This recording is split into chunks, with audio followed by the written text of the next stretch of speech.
पहचान।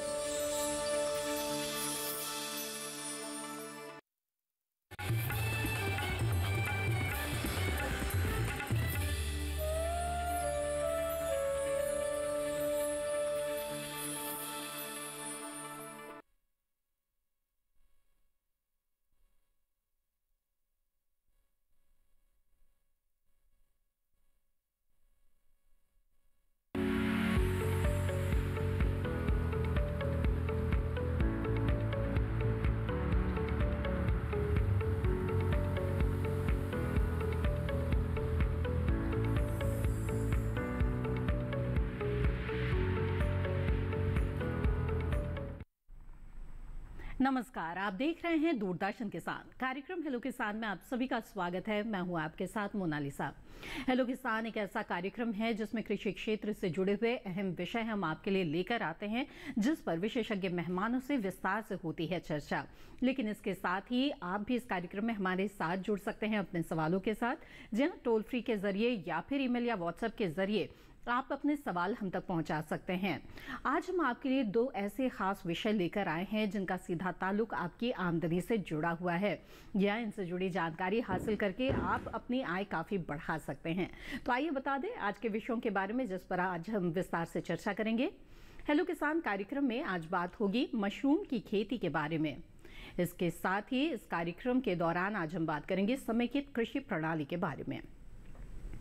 इन विषयों के बारे में जानकारी हासिल करने के लिए आप हमारे टोल फ्री नंबर पर कॉल कर सकते हैं। नोट कर लें हमारा टोल फ्री नंबर 1800-113060 और 1800-113061। टोल फ्री नंबर के जरिए बातचीत करने के दौरान बस इस बात का ध्यान रखें कि टीवी की आवाज बंद रखें और सीधे सीधे फोन लाइन के जरिए बातचीत करें। इससे बातचीत में रुकावट नहीं आएगी। बहरहाल आगे बढ़ते हैं और अपना व्हाट्सएप नंबर भी आपको बता दें जिसके जरिए आप सवाल भेज सकते हैं। व्हाट्सएप नंबर है 8800520717। इसके अलावा ईमेल के जरिए भी अपना सवाल आप हमें भेज सकते हैं। ईमेल आईडी है hellokisan2015@gmail.com। ईमेल या व्हाट्सएप के जरिए सवाल भेजने के साथ ही अपना नाम और स्थान भी जरूर लिखें। आपके सवालों के जवाब के लिए हमारे साथ विशेषज्ञ मेहमान जुड़े हुए हैं। आइए आपका परिचय करा दें। हमारे साथ हैं डॉक्टर सुभाष चंद्र तिवारी। आप वैज्ञानिक हैं राष्ट्रीय बागवानी अनुसंधान विकास प्रतिष्ठान दिल्ली से। बहुत बहुत स्वागत है आपका। और डॉक्टर तिवारी से हम मशरूम की खेती के बारे में जानेंगे। आइए बातचीत की शुरुआत करते हैं। तो डॉक्टर तिवारी हमें बताएं कि अगर किसानों की आमदनी के लिहाज से बातचीत की जाए तो बहुत सारे खेती किसानी के अलावा भी उनके पास विकल्प होते हैं। ऐसे में खास तौर पर मशरूम की खेती की बात की जाए तो ये कितना कारगर और कितना लाभकारी हो सकता है किसानों के लिए अपनाना? नमस्कार मैडम। जैसा कि मशरूम की खेती के लिए बहुत ही आसानी से किसान भाई इसकी खेती कर सकते हैं। मशरूम एक मृत कार्बनिक पदार्थों पर उगने वाला एक प्रकार का फंगस या कवक होता है जी, जिसको उगाने के लिए किसी भी फसल अवशेष पे आसानी से उगा सकता है। और इसको उगाने के लिए चाहे कच्चा घर हो, चाहे पक्का घर हो, चाहे छप्पर ही क्यों ना हो, किसान भाई इसको बहुत आसानी से इसको उगा सकते हैं। क्योंकि किसानों के पास बहुत सारे अवशेष ऐसे हैं जो व्यर्थ चले जाते हैं, जिसको अच्छी तरह से वो प्रयोग नहीं कर पाते हैं और उसको या तो सड़ा देते हैं या तो जला देते हैं।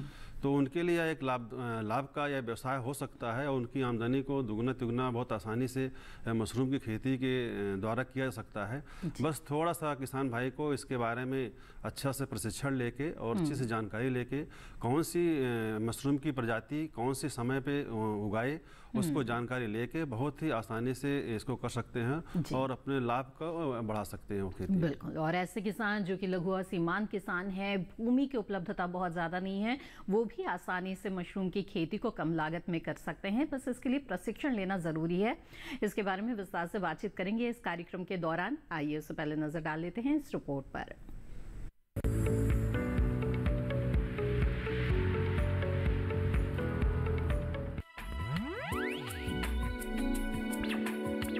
मशरूम की खेती भूमिहीन किसानों और युवाओं के लिए मुनाफे का सौदा साबित होती है। मशरूम को खूंब भी कहते हैं। अलग अलग मौसम के हिसाब से इसकी कई किस्में मौजूद हैं। खासकर उत्तर भारत के मैदानी इलाकों में सफ़ेद बटन मशरूम, सिटाके मशरूम, धान पुआल खुंब, आयस्टर मशरूम और दूधिया मशरूम की खेती की जाती है।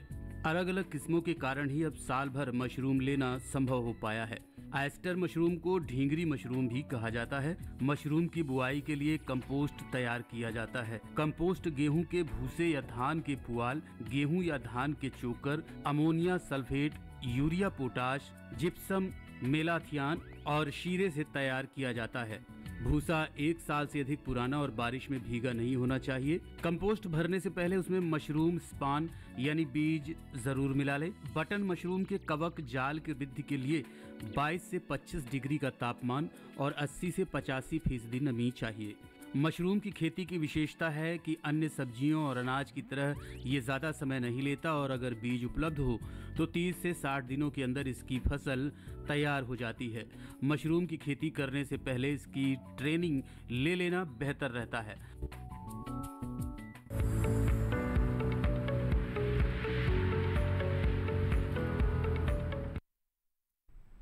जी हाँ, तो ये रिपोर्ट आपने देखी। आइए अब बातचीत को आगे बढ़ाते हैं और डॉक्टर तिवारी आपसे जानना चाहेंगे कि रिपोर्ट में हमने कुछ मशरूम की किस्मों के बारे में जाना। वैसे तो बताया जाता है कि मशरूम की बहुत सारी किस्में होती है और कुछ तो जहरीली भी होती है, तो ऐसे में खास तौर पर जो खाई जाने वाली किस्में हैं उनमें से कौन कौन सी प्रमुख है जो अच्छी आमदनी किसानों को दे सकती है?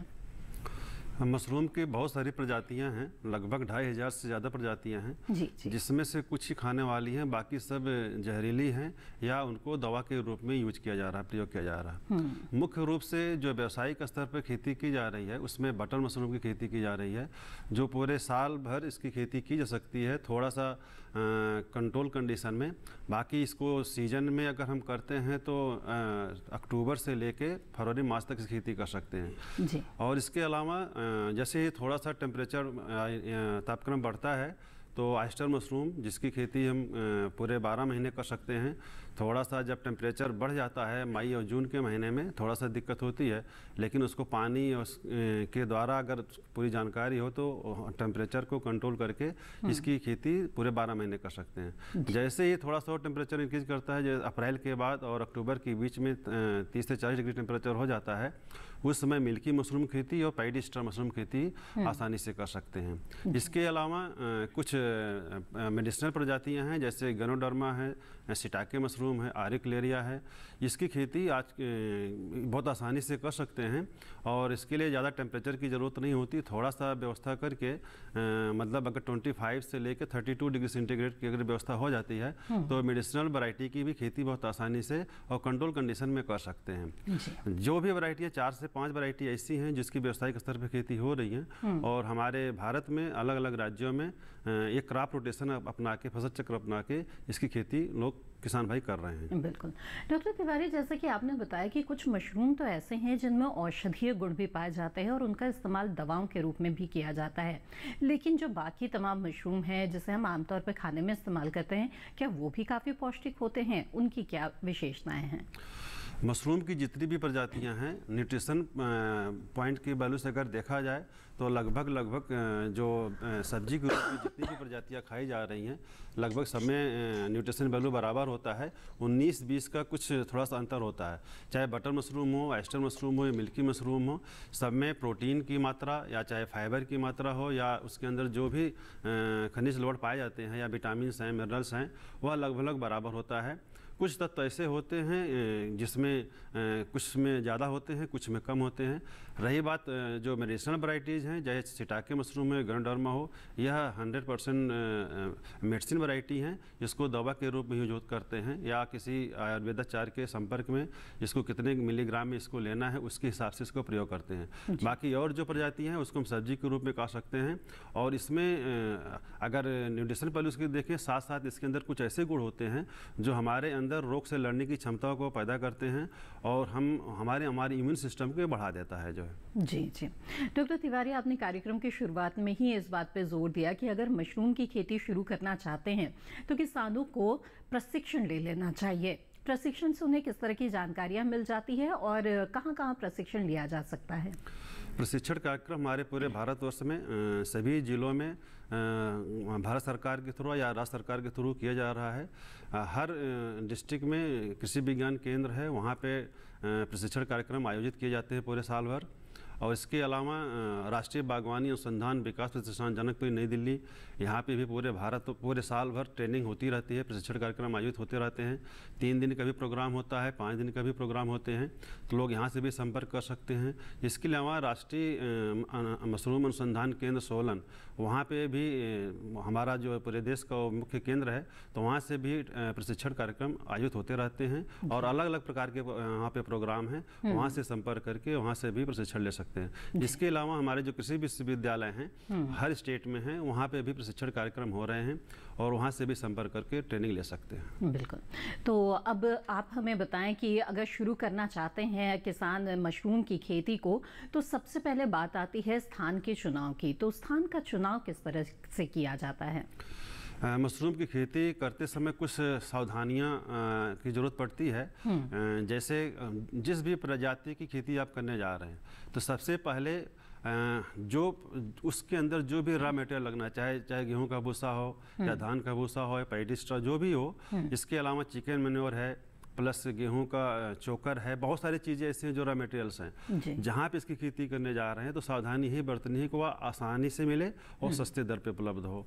इसके अलावा वहाँ का पानी चेक करा लेना ज़रूरी है, क्योंकि मशरूम की खेती के लिए जो पानी जिस पीएच की ज़रूरत पड़ती है वह 7.5 से 7.8 के बीच में ज़रूरत पड़ती है। तो वहाँ का पानी मीठा पानी होना चाहिए, कहने मतलब 7 से ज़्यादा नहीं होना चाहिए।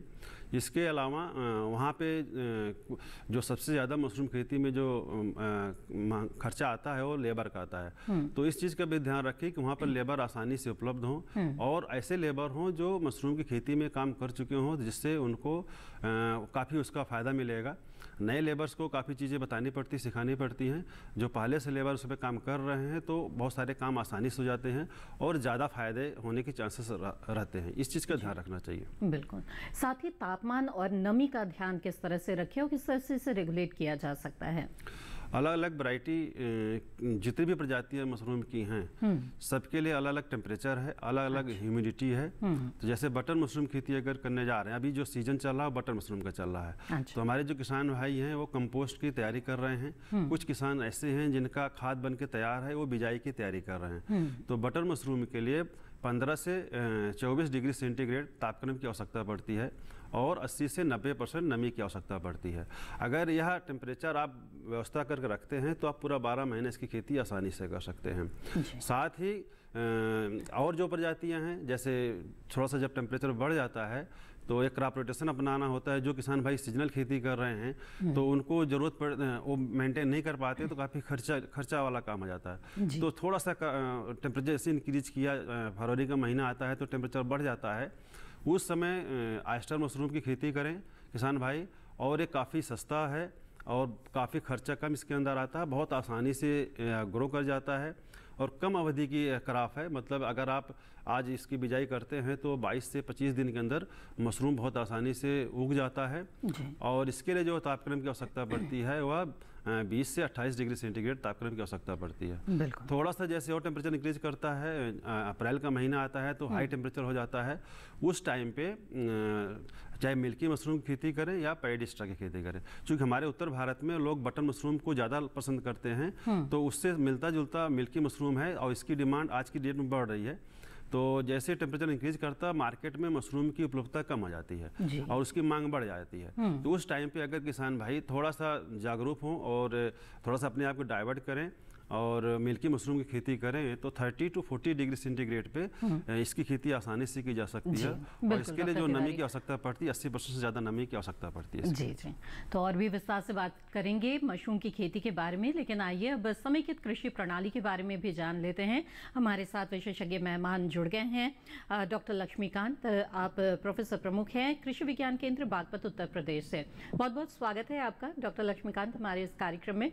जानना चाहेंगे कि समेकित कृषि प्रणाली की अगर हम बात करते हैं तो इसका क्या तात्पर्य है और ये किस तरह से किसानों की आमदनी में इजाफा करने के लिए एक अच्छा मॉडल है किसानों के लिए?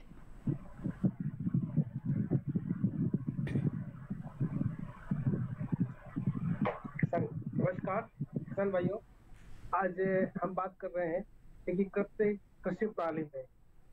आज क्यों आवश्यकता पड़ी कृषि प्रणाली की एकीकृत? क्योंकि आप देखते हैं कि 86.4% हमारा स्मॉल और मार्जिनल मान लघु एवं सीमांत किसान भाई हैं जिनकी आय 1 एकड़ में मात्र जो है पूरे साल में 1 लाख रुपए हो पाती है, जिससे कि उनकी आमदनी कम धीरे धीरे कम होती जा रही है। जबकि हमारे माननीय प्रधानमंत्री जी का सपना है, उनका कहना है कि किसान भाइयों की आय दुगनी हो। दुगनी करने के लिए हमें अपने पास जितने संसाधन हैं उनका सदुपयोग करना पड़ेगा, उनका उपयोग करना पड़ेगा।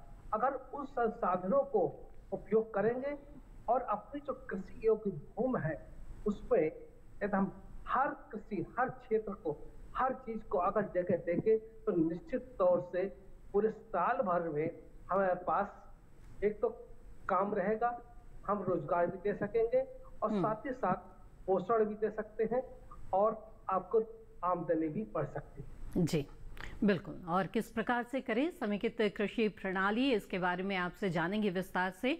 आइए उससे पहले नजर डाल लेते हैं इस रिपोर्ट पर।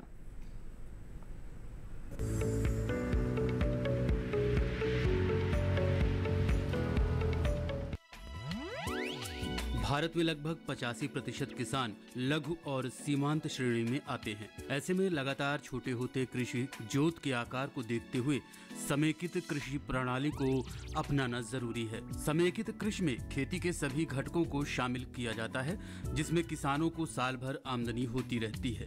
इसमें किसान अपनी मुख्य फसल के साथ साथ मुर्गी पालन, मछली पालन, मधुमक्खी पालन, रेशम, सब्जी, फल और मशरूम की खेती को एक साथ एक ही जमीन पर कर सकते हैं। इसमें एक घटक दूसरे घटक के उपयोग में लाया जाता है, जिससे किसान अपनी एक फसल पर निर्भरता कम कर सकते हैं, साथ ही उसके घाटे की संभावनाओं को भी कम कर सकते हैं। कृषि में फसलों की पैदावार काफी हद तक मौसम पर निर्भर होती है। मौसम अगर फसलों के अनुकूल हो तो फसल की पैदावार अच्छी होती है, लेकिन अगर मौसम साथ न दे, यानी ज्यादा या कम बरसात, असमय बरसात या ओलावृष्टि हो जाए तो कई बार फसलों के नुकसान होने की आशंका हो जाती है। ऐसे में किसानों को फसल नहीं बल्कि तरीका बदलने की जरूरत है, जिसमें खेती के साथ कुछ और घटकों को शामिल किया जा सके, जिसमें घाटा होने पर भी दूसरे उत्पादों द्वारा उसकी भरपाई की जा सके। समेकित कृषि प्रणाली को अपनाने के कई फायदे हैं, जैसे किसानों को कृषि के साथ ही रोजगार के दूसरे अवसर भी मिल जाते हैं, यानी किसान सिर्फ फसलों से होने वाली आमदनी पर ही निर्भर नहीं रहता और मौसम या किसी दूसरे कारण से अगर फसल खराब भी हो जाती है तो समेकित कृषि प्रणाली के जरिए दूसरे व्यवसायों से किसान को आमदनी हो जाती है। साथ ही फसल चक्र के उपयोग से जमीन की उर्वरता में भी सुधार होता है।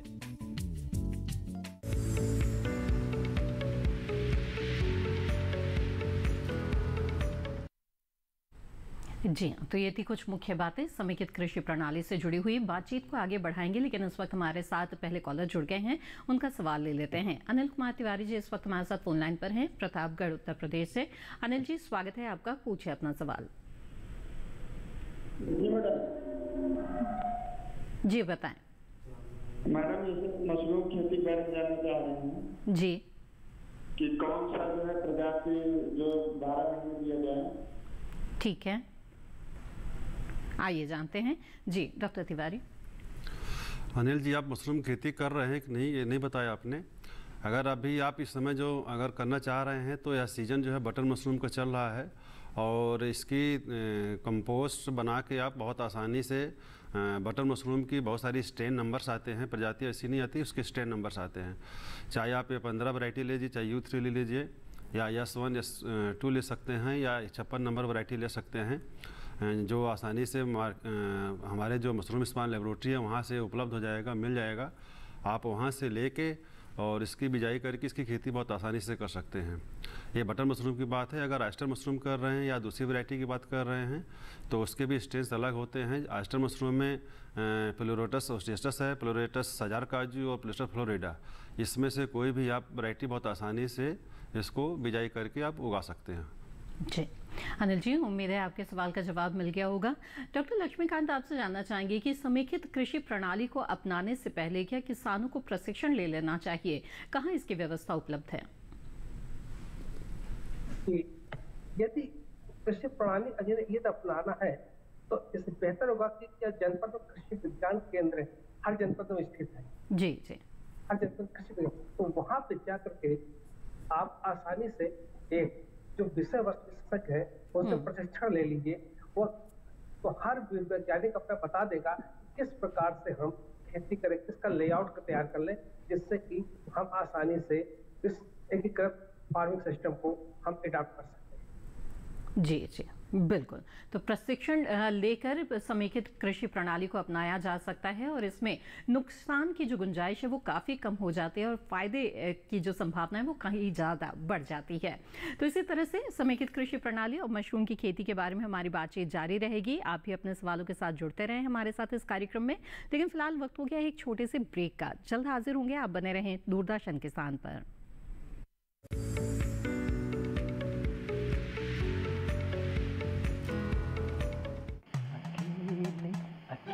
अरे वाह भैया, अकेले अकेले।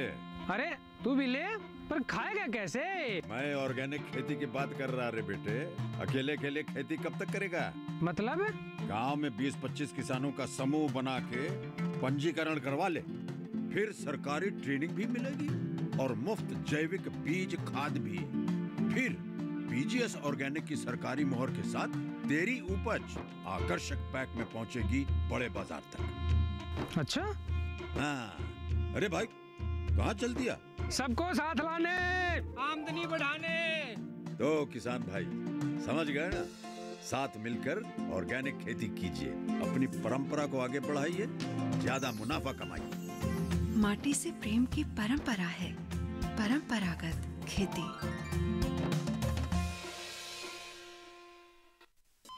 अरे सुन तो। मुझे क्या सुनाना चाहते हो? जो सुनाओ मेरी सौतन को। किसको? अरे वही तुम्हारा मोबाइल फोन जिससे सुबह शाम दिन रात चिपके रहते थे और कहते थे किसान कॉल सेंटर से बातें हो रही हैं। अच्छा ये बात है। हाँ क्यों, क्या हुआ? अब बात नहीं होती क्या? अब तो झट से बात हो जाती है। ऐसा क्या? हाँ, अब तो ज्यादा लाइनें और खास तकनीक के कारण खेती के माहिरों से तुरंत बात हो जाती है। और अगर कभी लाइन व्यस्त हो तो अपनी समस्या फोन पर रिकॉर्ड करा दो, वहाँ से फोन आ जाता है और समस्या की हल का मैसेज भी आ जाता है। ये देखो आ गया। अरे वाह, इसका मतलब इंतजार की घड़ी अब खत्म। हाँ। तभी मैं सोचूं कि आजकल मुझ पर इतना प्यार क्यों आ रहा है। कृषि संबंधी समस्याओं का अपनी भाषा में तुरंत हल पाने के लिए पूरे भारत में किसी भी फोन से हेल्पलाइन नंबर पर संपर्क करें। किसानों का दोस्त किसान कॉल सेंटर।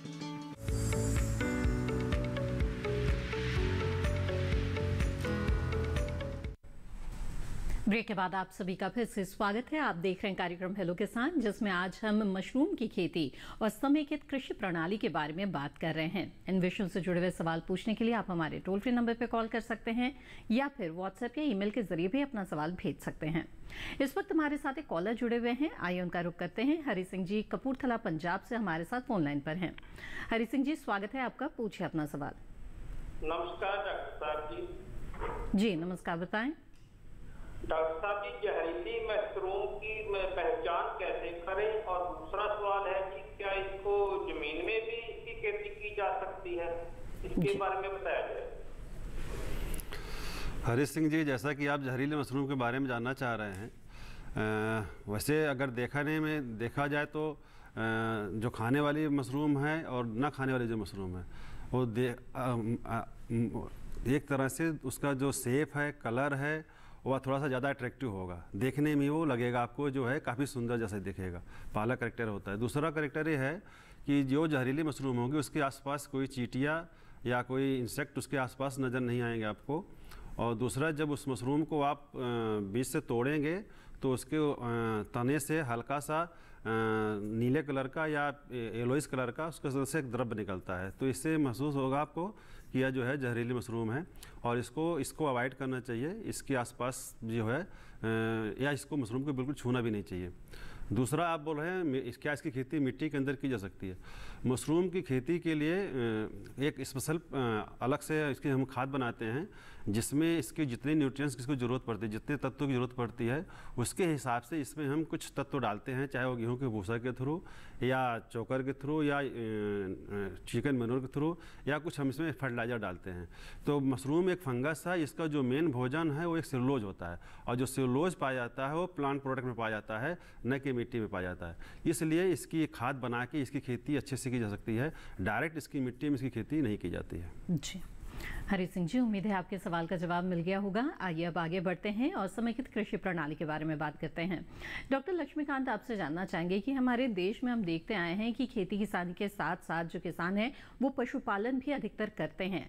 तो चूंकि खेती किसानी के साथ पशुपालन शामिल हो जाता है, तो क्या इससे ही ये समेकित कृषि प्रणाली बन जाता है, या फिर इसमें कम से कम जो घटक है वो कितने होने चाहिए, इसके बारे में हमें बताएं। कृषि प्रणाली में ये बहुत आवश्यक है, आपके साथ में जो कृषि करते हैं इसके साथ पशुपालन करते हैं, पशुपालन के साथ में कम से कम कुछ भी सब्जी कर सकते हैं। यदि हो सके तो आप मछली का तालाब या तालाब अकेले कर सकते हैं, और साथ ही साथ या मशरूम है, है, मजोला इत्यादि परमित तो ये कर देंगे। अगर पशुपालन की बात जहाँ कर रहे हैं, अगर पशुपालन करते हैं तो बहुत घटक महत्वपूर्ण घटक है, क्योंकि इसका उत्पाद हमारे खेती के लिए उपयोग है। और कैसे करते हैं, इसको हम वर्मी कंपोस्ट माध्यम से कर सकते हैं, और वर्मी कंपोस्ट या डेडफ के उससे ले सकते हैं।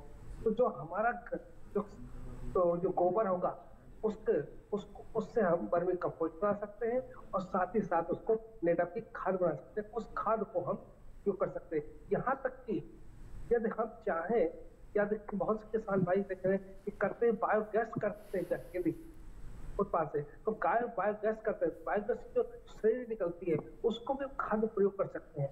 और जो बायोगैस 600-700 ग्राम बायोगैस जो एक परिवार के लिए 2 टाइम के बहुत है। अगर विकास करेंगे तो ये हमारे लिए बहुत ही लाभदायक हो।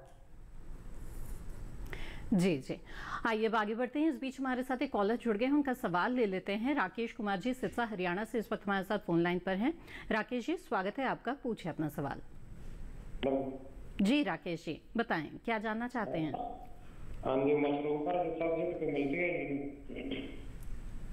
जी राकेश जी, एक बार फिर से सवाल दोहरा दीजिए, आपकी ये आवाज हमें साफ साफ नहीं मिल पाई है। मशरूम की खेती करने के लिए कोई सब्सिडी मिलती है?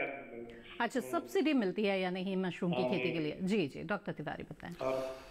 जैसा कि आप हरियाणा से बिलोंग करते हैं, तो हरियाणा में गवर्नमेंट जो है स्टेट गवर्नमेंट के थ्रू 50% सब्सिडी है। आप MIDS पे ले सकते हैं।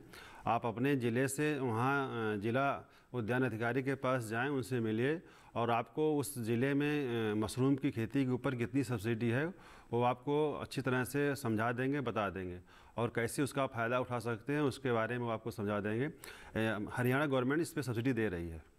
जी बिल्कुल राकेश जी, तो हरियाणा सरकार सब्सिडी देती है मशरूम की खेती के लिए, आप ज़रूर इसका लाभ उठाएं।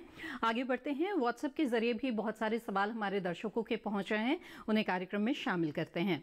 एक सवाल भेजा है बंशीलाल जी ने नीमच मध्य प्रदेश से, जानना चाहते हैं कि मशरूम की खेती करने के लिए बीज कहाँ मिलेगा और खेती की जानकारी कहाँ मिलेगी। जी, मध्य प्रदेश से आप बात कर रहे हैं। मशरूम का बीज आपके आसपास में कृषि विश्वविद्यालय वहाँ से संपर्क कर लीजिए, वहाँ मिल जाएगा। नहीं तो जिस ज़िले से आप बिलोंग करते हैं वहाँ कृषि विज्ञान केंद्र है, एक बार उनसे संपर्क कर लीजिए। क्योंकि हर कृषि विज्ञान केंद्र में मशरूम स्पान लेबोरेटरी नहीं है, तो आप वहाँ से एक बार संपर्क कर लीजिए। उनके पास स्पान लेबोरेटरी है तो वहाँ पे बीज मिल जाएगा आपको। नहीं तो आप जनकपुरी नई दिल्ली से संपर्क करके यहाँ से बीज मंगा सकते हैं, या आके खुद आप इसको ले सकते हैं। बशर्ते जिस वैरायटी का आपको स्पान चाहिए, एक बार उसको आप पहले से बुकिंग कर लें संपर्क करके, जिससे आपको मिलने में आसानी हो। बिल्कुल। तो बंशीलाल जी, उम्मीद है आपके सवाल का जवाब मिल गया होगा। आगे बढ़ते हैं। डॉक्टर लक्ष्मीकांत, आपसे जानना चाहेंगे कि समेकित कृषि प्रणाली को अपनाने के लिए किसानों के पास कम से कम कितनी जमीन होनी चाहिए और इसमें लागत कैसी आ जाती है? समेकित कृषि प्रणाली के लिए कम से कम 1 एकड़ जरूर होना चाहिए। 1 एकड़, उसमें हम कम अपने 3 घटक को बहुत आसानी से कर सकते हैं। 3 घटक आसानी से कर देंगे। हम कृषि भी कर सकते हैं, उसमें सब्जी भी कर सकते हैं, और यदि हमने गाय पाल रखी है या गोधन कर रखा है तो उसको भी उसका हरा चारा भी कर सकते हैं। तो 1 एकड़ में निश्चित तौर से अगर करेंगे तो पूरे साल में आप आसानी से आप उससे 150-2 लाख रुपए आप प्रति एकड़ इसमें कमा लेंगे। जी बिल्कुल, तो ये काफ़ी लाभप्रद मॉडल हो सकता है किसानों के लिए अगर वो इसे अपनाते हैं तो। आइए अब आगे बढ़ें, कुछ और सवालों को लेते हैं। अगला सवाल भेजा है DS रावत जी ने उत्तराखंड से। जानना चाहते हैं कि मशरूम की वो कौन सी प्रजाति है जो इम्यूनिटी को ठीक करती है, जी, रोग प्रतिरोधक क्षमता बढ़ाने वाला। जी, इस इम्यून सिस्टम बढ़ाने के लिए मशरूम की जितनी भी प्रजातियां हैं यह गुण सब में पाया जाता है। अब आप देखिए आपके आसपास में कौन सी प्रजाति आपको आसानी से मिल जा रही है जिसको आप सब्जी के रूप में खा सकते हैं। खास करके उत्तराखंड में काफ़ी अच्छी डिमांड है ऑयस्टर मशरूम, जिसको ढिंगरी मशरूम के नाम से जाना जाता है, और यह बहुत आसानी से इसको उगा के आप खुद इसका लाभ उठा सकते हैं और आप अपने आसपास में जो हित मित्र हैं, नात बात रिश्तेदार हैं, या इसका खेती करके आप इसका अच्छा व्यवसाय भी कर सकते हैं। इम्यून सिस्टम बढ़ाने के लिए आप ऐसी कोई प्रजाति स्पेशली नहीं है कि इसमें इसकी मात्रा ज़्यादा होती है, इसमें कम होती है। लगभग सभी वैरायटियों में बराबर होती है। कुछ मेडिसिनल वैरायटी हैं जिसमें इम्यून सिस्टम बढ़ाने के लिए उसको हम अलग से प्रयोग करते हैं, जैसे सिटाके मशरूम है। इसमें काफ़ी इम्यून सिस्टम बढ़ाने के लिए इसको यूज कर सकते हैं और इसको आप चाय के रूप में भी ले सकते हैं, सब्जी के रूप में भी खा सकते हैं इसको, और मेडिसिन कुछ दवाइयों के रूप में भी इसको प्रयोग कर सकते हैं। इसके अंदर कुछ ऐसे तत्व पाए जाते हैं जैसे सिलिकॉन है। सिलिकॉन जो हमारे इम्यून सिस्टम को काफ़ी बढ़ा देता है, तो इसको अगर आप यूज करते हैं तो काफ़ी हद तक जिस चीज़ के लिए आप ढूंढ रहे हैं वो आपकी पूर्ति हो जाएगी इससे। जी बिल्कुल, तो उम्मीद है रावत जी आपके सवाल का जवाब मिल गया होगा। और जो मशरूम है वो काफ़ी पौष्टिक होता है और लोगों के बीच काफ़ी रुचि भी इसको लेकर अब होने लगी है। तो इसी तरह से मशरूम की खेती और समेकित कृषि प्रणाली के बारे में हम बातचीत जारी रखेंगे। आप भी अपने सवालों के साथ जुड़ते रहें इस कार्यक्रम में। फिलहाल रुकते हैं एक और छोटे से ब्रेक के लिए। बने रहें दूरदर्शन किसान पर।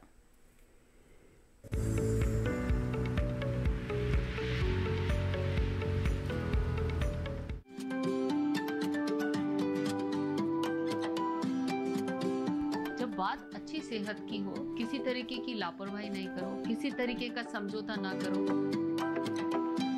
ना बरतें लापरवाही, लक्षणों को पहचानें और लें डॉक्टर की सलाह।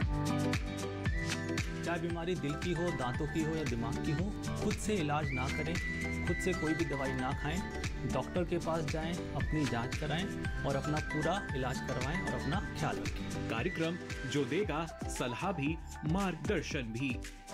मोबाइल उठाएं, नंबर मिलाएं 1800113060 या 1800113061।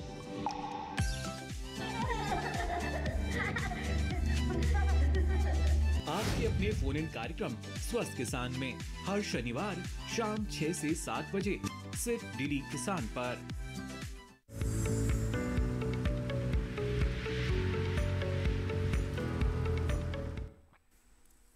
ब्रेक के बाद आप सभी का फिर से स्वागत है। आप देख रहे हैं कार्यक्रम हेलो किसान। इस वक्त हमारे साथ एक कॉलर जुड़े हुए हैं, आइए सीधे उनका रुख करें।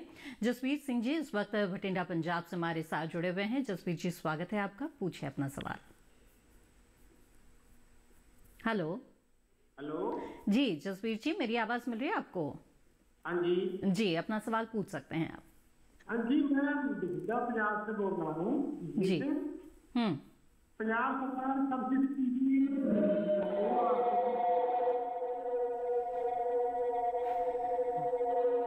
जसवीर जी, आपकी आवाज हम नहीं ठीक से सुन पा रहे हैं। आप सरकार की किसी योजना के बारे में जानना चाह रहे हैं?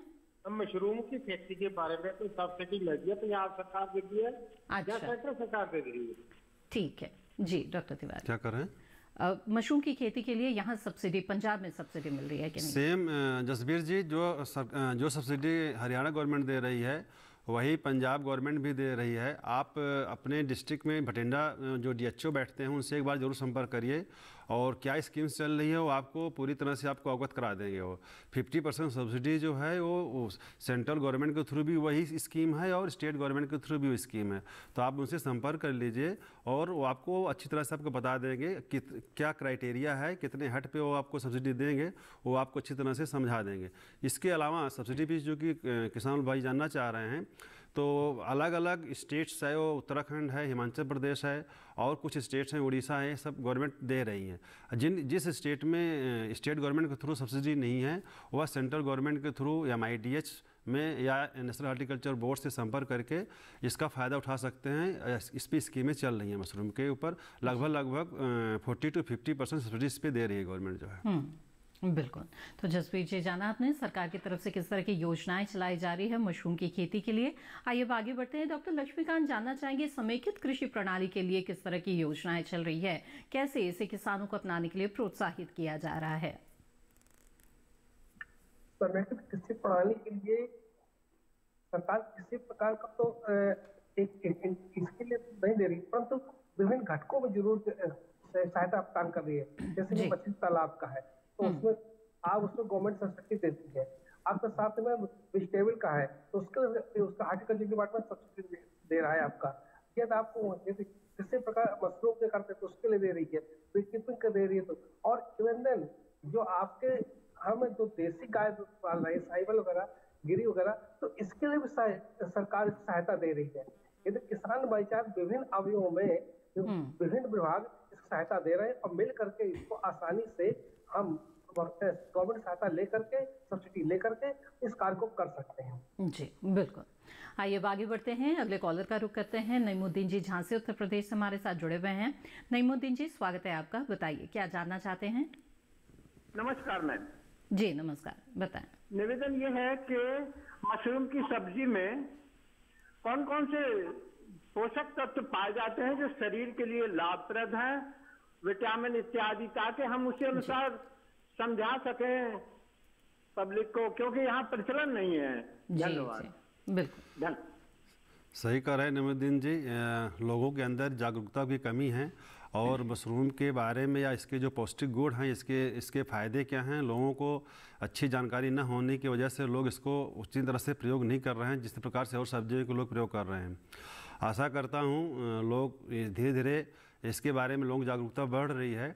तो आप जानना चाह रहे हैं मशरूम में सबसे अच्छी क्वालिटी का जो होता है इसमें प्रोटीन पाया जाता है, जो 2.5 से 3% तक इसमें प्रोटीन होता है और ये काफ़ी डाइजेस्टेबल प्रोटीन होता है और बाकी जो प्रोटीन आपको उपलब्ध होते हैं उसकी अपेक्षा काफ़ी यह डाइजेस्टेबल होता है। इसको आप आसानी से इसको पचा सकते हैं। कहने मतलब हमारा जो बॉडी स्ट्रक्चर है इसके प्रोटीन को जो बॉन्ड्स होते हैं उसको आसानी से ब्रेक करते हैं और हमारा शरीर इसको अच्छे से अब्जॉर्ब कर लेता है दूसरे प्रोटीन की अपेक्षा।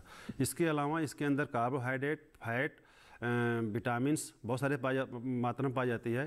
फैट की मात्रा न के बराबर होती है, कार्बोहाइड्रेट भी बहुत न की मात्रा होती है। इसीलिए हम इसको जो है जो डायबिटीज़ के पेशेंट हैं या BP के पेशेंट हैं उनको हम रिकमेंड करते हैं कि आप मशरूम खाएं, तो आपको इसमें बहुत सारी चीज़ों का फ़ायदा होने वाला है, क्योंकि इसमें फैट और कार्बोहाइड्रेट की मात्रा न के बराबर होता है। विटामिन्स, कुछ विटामिन्स इसमें ऐसे पाए जाते हैं जो हमें कहीं नहीं मिलते, सब्जी में भी नहीं मिलते। जैसे विटामिन D है, विटामिन D केवल हमें सूर्य की रोशनी में से प्राप्त होता है और कहीं से हमको इसका स्रोत नहीं है। तो मशरूम में विटामिन D की मात्रा पाई जाती है, D3 पाया जाता है, जो हमारे शरीर के लिए काफ़ी फ़ायदेमंद है। और आज के समय में चूँकि लोगों की ज़िंदगी जो है काफ़ी कमरे के अंदर या होती है तो उनको विटामिन D अच्छी तरह से प्राप्त नहीं हो पाता है, तो उनके अंदर लगभग विटामिन D की डिफिशेंसी पाई जाती है, खासकर जो शहर में रह रहे हैं। तो अगर विटामिन उसकी पूर्ति करने के लिए अगर आप मशरूम खा रहे हैं तो लगभग आपकी जो हमारी दैनिक ज़रूरतें हैं वो पूर्ति हो जाती है और इससे हमारे रीढ़ की हड्डी जो होती है वो काफ़ी मजबूत होती है और कैल्शियम को एब्जॉर्ब करने में विटामिन D काफ़ी मदद करता है। इसके अलावा कुछ और ऐसे तत्व पाए जाते हैं जो जिसमें पाए, जैसे सिलिकॉन है और कोली नामक एक तत्व पाया जाता है जो हमारी याददाश्त को काफ़ी बढ़ा देता है और हमें नींद आने में काफ़ी हेल्प करता है। इसी प्रकार से काफ़ी लिस्ट है, लंबी लिस्ट है। आप थोड़ा सा अगर संपर्क में रहेंगे तो हम आपको पूरा डिटेल से बता सकते हैं कि क्या क्या इसमें तत्व पाए जाते हैं और जिससे आपको काफ़ी जानकारी हो जाएगी। बिल्कुल। तो नईमुद्दीन जी, आपने विस्तार से जाना कि कितने तरह के गुण पाए जाते हैं मशरूम के अंदर। शहरी इलाकों या आसपास के इलाकों में लोग स्वाद के लिए तो मशरूम खाना पसंद करते हैं, लेकिन इस बात से कई लोग अनजान हैं कि ये पौष्टिक भी बहुत ज़्यादा होता है। बहरहाल आगे बढ़ते हैं, अगले कॉलर का रुख करते हैं। विपिन जी सागर मध्य प्रदेश से हमारे साथ फोन लाइन पर हैं। विपिन जी नमस्कार, स्वागत है आपका, बताइए क्या जानना चाहते हैं। जी नमस्कार मैम। जी बताएं। हमारे दो सवाल हैं। पहला सवाल ये था कि लोग खेती किसानी तो करते हैं, लेकिन समयकृत कृषि प्रणाली से अगर जुड़ना चाहें तो क्या कोई खास प्रशिक्षण की आवश्यकता पड़ती है या फिर ये नहीं सीख सकते हैं? पहला सवाल ये था। और दूसरा सवाल ये था कि समयकृत कृषि प्रणाली में लगभग कितनी चीजें शामिल होनी चाहिए तब जाके हम इसे इसका नाम दे सकते हैं? जी डॉक्टर लक्ष्मीकांत बताएं।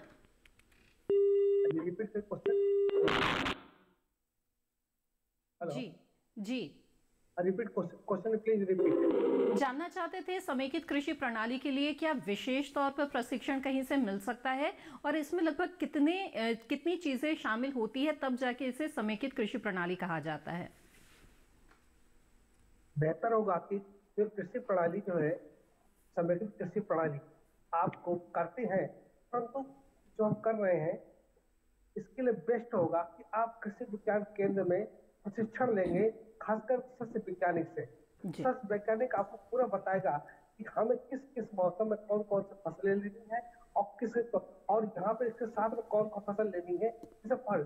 तो बिल्कुल निश्चित तौर से उससे आप क्या सस्य विज्ञान आप खाद्य वाली फसलें ले सकते हैं, सब्जी फसलें ले सकते हैं, आपके साथ में आप मुर्गी पालन कर सकते हैं, आपके साथ में या मछली पालन भी कर सकते हैं। यदि कितनी जगह है डिपेंड करता है कि आपके पास कितनी जगह है।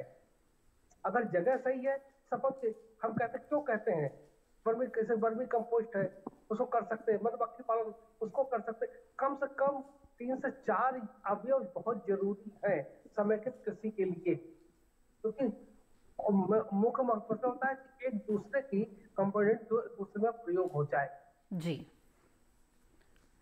जी डॉक्टर लक्ष्मीकांत, मैं चाहूंगी कि आप उदाहरण से समझाएं कि किस तरह से जो एक घटक होता है उसके कंपोनेंट्स कह ले या अवशेष कह ले, वो कई बार दूसरे जो घटक है उसे पूरा करते हैं, एक पूरक के तौर पर काम करते हैं। तो कुछ उदाहरण के साथ बताएं। जैसे कि आपने पाला हुआ है, गाय पाली हुई है या पशुपालन पाल रखा है, तो पशुपालन पाल रखा है तो गोबर होता है और साथ में अगर वही हमने सब्जी खेती कर रखी है तो जो उसका अवशेष बचता है तो उसको हम एक गड्ढे में डाल सकते हैं, या एक वर्मी कंपोस्ट के लिए हमने तैयार किया हुआ तो उसको हम डाल सकते हैं। साथ में आइए तो मशरूम किया हुआ है तो मशरूम को हमने पैदा कर लिया है और जो उसका अवयव बचता है, शेष बचता है, कंपोस्ट बचता है, तो उसको हम डाल देंगे। तो उससे क्या होगा कि ये चीजें सड़ेंगी, तो सड़ने के बाद जो कंपोस्ट ये खाद तैयार होगी और कंपोस्ट तैयार होगी, बहुत ही न्यूट्रिटिव बहुत अच्छी तैयार होगी। तो इससे क्या हुआ कि एक दूसरे मुलाकात हो तो उसका अवशेष बचा वो हमारे इसके। और अभी लेटेस्ट में बात करिए तो पराली प्रबंधन में क्या है? पराली प्रबंधन यही है तो हम जो पत्तियां है या ये धान अवशेष है धान का काट करके मिट्टी मिला देते हैं। जब मिट्टी मिला देते हैं तो उससे क्या उससे कार्बनिक परसेंटेज बढ़ जाता है। जी बिल्कुल, बहुत ही अच्छे उदाहरण से आपने बताया कि किस तरह से एक घटक जो है वो दूसरे घटक का पूरक हो सकता है समेकित कृषि प्रणाली में। और जाहिर तौर पे इससे जो आमदनी होती है वो तो बढ़ती है, लागत कम हो जाती है किसानों की, ये खास बात है। बहरहाल आइए आगे बढ़ते हैं, अगले कॉलर से बात करते हैं। सोमपाल जी करनाल हरियाणा से हमारे साथ फोन लाइन पर जुड़े हुए हैं। सोमपाल जी स्वागत है आपका, पूछे अपना सवाल। सर मैं इसके मशरूम के स्टार्टअप के बारे में जानना चाहता हूँ कि कितने से हम इसको स्टार्ट कर सकते हैं, कितने एरिया चाहिए? जी सोमपाल जी, आप करनाल से बिलोंग करते हैं, आपके बगल में मुरथल है और हरियाणा गवर्नमेंट का वहाँ पे मशरूम का प्रशिक्षण कार्यक्रम पूरा 12 महीने चलता रहता है। आप वहाँ से संपर्क कर लीजिए और अच्छे से ट्रेनिंग ले लीजिए और आपको पूरी जानकारी हो जाएगी। अभी जो समय चल रहा है बटर मशरूम का चल रहा है पंजाब में, हरियाणा में करनाल और सोनीपत पानीपत या जो बेल्ट है वो बटर मशरूम का काफ़ी विकसित हो चुका है और यहाँ के जो फार्मर्स हैं, किसान हैं, बहुत बड़े लेवल पे और अच्छे स्तर पे खेती कर रहे हैं और काफ़ी मुनाफा कमा रहे हैं। तो थोड़ा सा जानकारी लेके आप अगर शुरुआत करना चाहते हैं तो 30 बाई 60 फीट की एक झोपड़ी, जो एक आइडियल झोपड़ी होती है, इसमें आप इसके हिसाब से प्लानिंग कर सकते हैं। और इसमें जो ज़रूरतें पड़ेंगी वो आपको पूरा जब वहाँ केंद्र पर जाएंगे तो आपको पूरी जानकारी हो जाएगी, बता दिया जाएगा कि कितनी मात्रा में आपको भूसा लगेगा, कितना चिकन मैन्योर चाहिए, कितना और गेहूं का चोकर चाहिए और भी जो इसके अंदर सामग्री लगेगी वह सब आपको जानकारी हो जाएगी। और इसकी जो खाद बनाने में लगभग 26 से 28 दिन लगता है खाद बनाने के बाद इसके अंदर बिजाई करेंगे। बिजाई करने के 1 महीने बाद मशरूम का उत्पादन शुरू हो जाता है। तो अभी जो इसका समय चल रहा है बहुत परफेक्ट समय है, और इस थोड़ा सा भी समय व्यर्थ करते हुए आप एक बार ज़रूर वहाँ विजिट कर लें। अगर वहीं नहीं आ सकते तो जनकपुर नई दिल्ली भी आ सकते हैं, वहाँ से संपर्क करके आप इसका शुरुआत कर सकते हैं। बिल्कुल। तो सोमपाल जी, जाना आपने कि किस तरह से मशरूम की खेती की शुरुआत आप कर सकते हैं, और ये इसके लिए बहुत ही उचित समय है। बहरहाल इसी तरह हमारी बातचीत जारी रहेगी, लेकिन कार्यक्रम में वक्त हो गया है एक और छोटे से ब्रेक का। जल्द हाजिर होंगे, आप बने रहें दूरदर्शन किसान पर।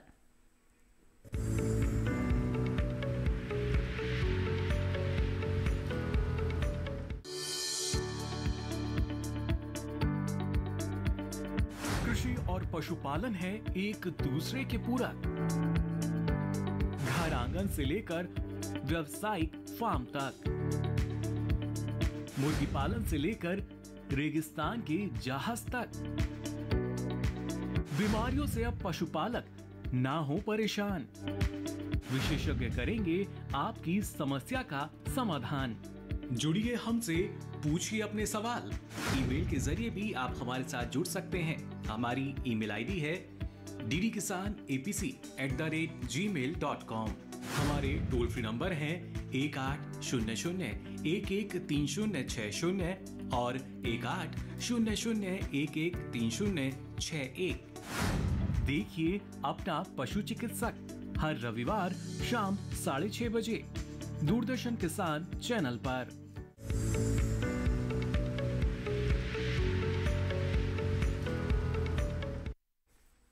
ब्रेक के बाद आप सभी का फिर से स्वागत है कार्यक्रम हेलो किसान में। इस वक्त हमारे साथ एक कॉलर जुड़े हुए हैं, आइए सीधे उनसे बात करते हैं।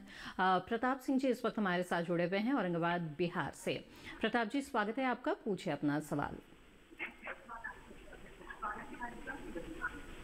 प्रताप जी, मेरी आवाज मिल रही है आपको? जी, अपना सवाल पूछ सकते हैं। मैडम, मैं ऐसा है कि मैं ऑयस्टर मशरूम की खेती करता हूँ। ठीक है। लेकिन उसका जो मैं कुछ ड्राई मशरूम उसका सुखा के भी सेल करना चाहता हूँ, लेकिन उसका मार्केट कहाँ पे है ये मुझे पता नहीं चल रहा।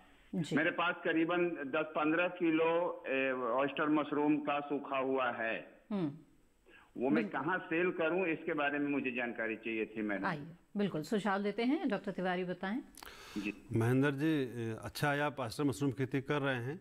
पहली बात हम आपको ये सलाह देंगे, कोशिश से करिए आप जो है उसको ताज़ा मशरूम बेचने की कोशिश करिए, क्योंकि जो फ़ायदा आपको जो लाभ ताज़े मशरूम से मिलेगा वह सूखे मशरूम पे अभी नहीं प्राप्त होगा, क्योंकि मशरूम में 90% पानी होता है।